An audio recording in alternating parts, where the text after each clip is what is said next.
નમસ્કાર। આજે આપણે ચોરસ કેટલા છે ગણીએ, સાથે આ જ વિડીયોમાં આપણે ત્રિકોણ ને પણ સમજીશું, લંબચોરસ કેટલા છે એ પણ ગણીશું। તો સર્વપ્રથમ પહેલા આપણે ચાલુ કરીએ ચોરસથી। તો કેટલા ચોરસ છે તો ગણી કાઢીને આ નંબર આપી દઈએ 1 2 3 આડા નંબર, એ જ રીતે ઊભા નંબર 1 2 3। હવે આ સંખ્યાનો છેલ્લી સંખ્યા સાથેનો ગુણાકાર કરી દઈએ। 3 નો ગુણાકાર 3 સાથે 3 ગુણ્યા 3, 2 નો ગુણાકાર 2 સાથે ગુણ્યા 2 એટલે 4। એક સંખ્યા વધી એટલે આપણે બાકી રાખીએ, એક સીધા લખી દઈએ।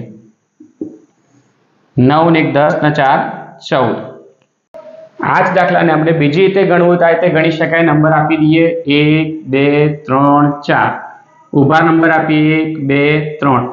હવે ઉતરતા ક્રમમાં લખી દઈએ 3 2 1 0।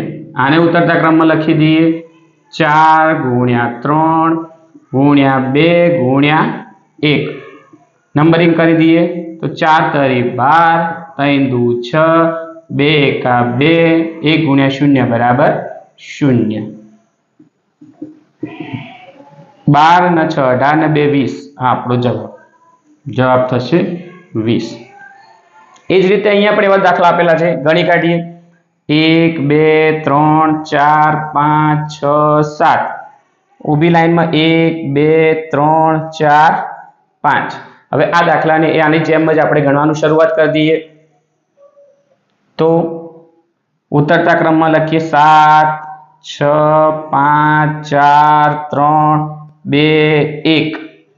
ઉતરતા ક્રમમાં ગુણ્યા 5 ગુણ્યા 4 ગુણ્યા 3 ગુણ્યા 2 ગુણ્યા 1 ગુણ્યા 0 ગુણ્યા 0।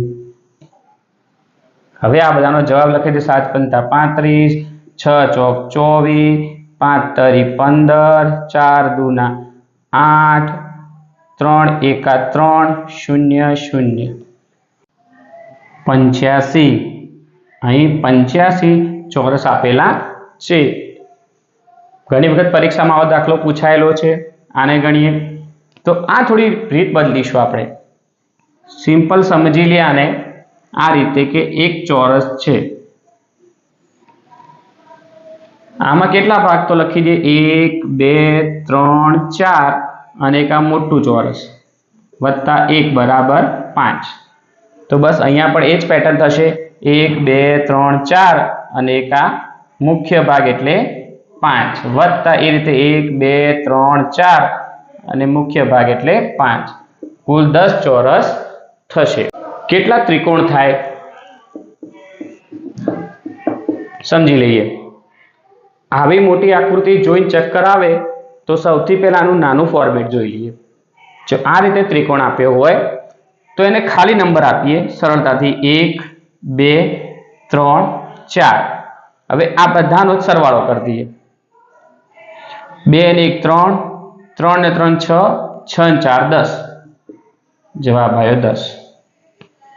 એ જ રીતે હવે આકૃતિ જોઈ લઈએ, જ્યાં જ્યાં એનો બેઝ છે ત્યાં નંબર આપવાનું શરૂ કરીએ, 1 2 3 4 5, 1 2 3 1, બસ આ નંબર થઈ ગયા। આનો સરવાળો કરી દઈએ, 5 ને 4 9, 9 12 13 14 15, 15 ને 6 અને 1 22।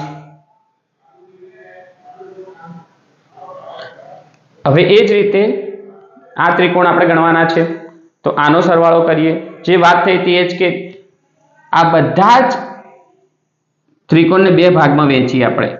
સૌથી પહેલા તો નીચેનો બેઝ જોઈ લઈએ, ઓકે।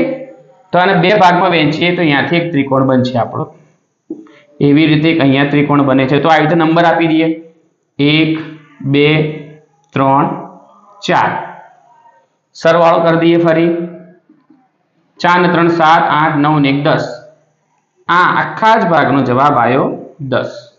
એવી રીતે આ ભાગમાં પણ એ જ છે, 1 2 3 4 બધાનો સરવાળો કરીએ, જવાબ આવ્યો 10।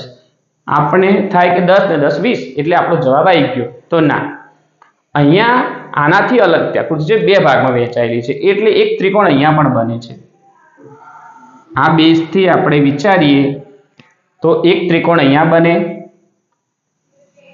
આ એક, આ ત્રિકોણ બીજો અહીંયા બન્યો એટલે 2, આ ત્રિકોણ અહીંયાથી બનશે એટલે 3 અને એક આ સૌથી મોટો ત્રિકોણ એટલે 4. તો 10 ને 10 20 વત્તા 4 જવાબ આવ્યો 24. આપણો જવાબ થાય ત્રિકોણનો